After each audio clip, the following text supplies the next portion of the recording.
বিসমিল্লাহির রহমানির রহিম। ভাই ও বোনেরা, যে যেখান থেকে আমাকে দেখছেন এবং শুনছেন, আপনাদের সবাইকে আমার সালাম, আসসালামু আলাইকুম।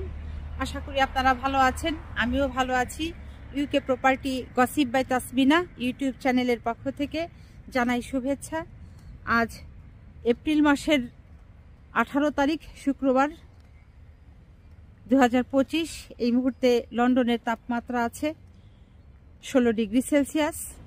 তো বেশ ভালোই গরম।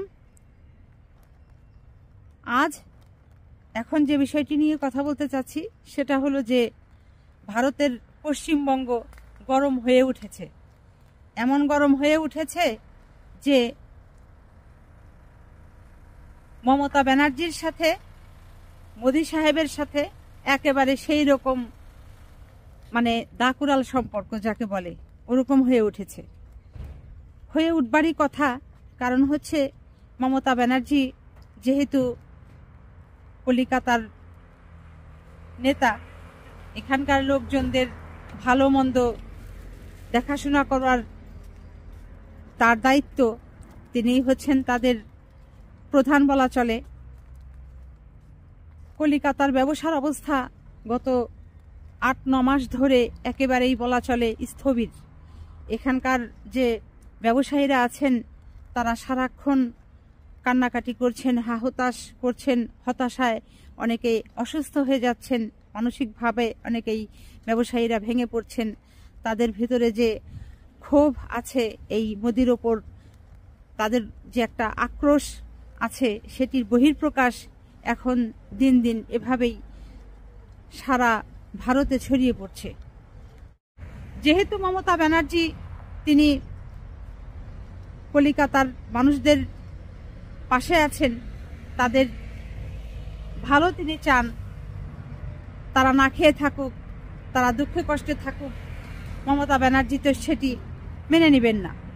তো যে কারণে এই মোদিকে মমতা ব্যানার্জি চাপ দিচ্ছেন বারবার একই কথা বলে যে বাংলাদেশের সাথে সম্পর্ক ভালো করো।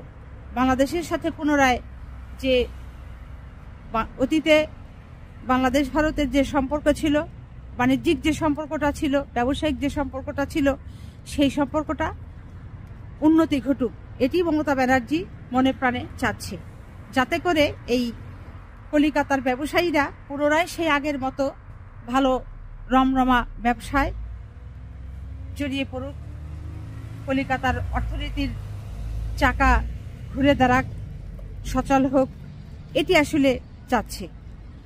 কিন্তু ওদিকে মোদি দিন যত যাচ্ছে, মাস যত যাচ্ছে, এক এক মাসে এক এক নতুন নতুন আকামের ঘোষণা দিচ্ছে। একবার ঘোষণা দিচ্ছে যে বাংলাদেশিদের ভিসা দেওয়া হবে না, আবার ঘোষণা দিচ্ছে যে বাংলাদেশের সাথে ভারতের যে সম্পর্ক অতীতে ছিল সেটি এখন আর পুনরায় স্থাপন করা হবে না, আবার ঘোষণা দিচ্ছে যে বাংলাদেশের পণ্য ভারতে গিয়ে তার দেশের রাস্তা ব্যবহার করে, হোক সেটা জলপথ, স্থলপথ কিংবা আকাশপথ, সেগুলো ব্যবহার করে কোনো পণ্য তৃতীয় কোনো দেশে যাবে না।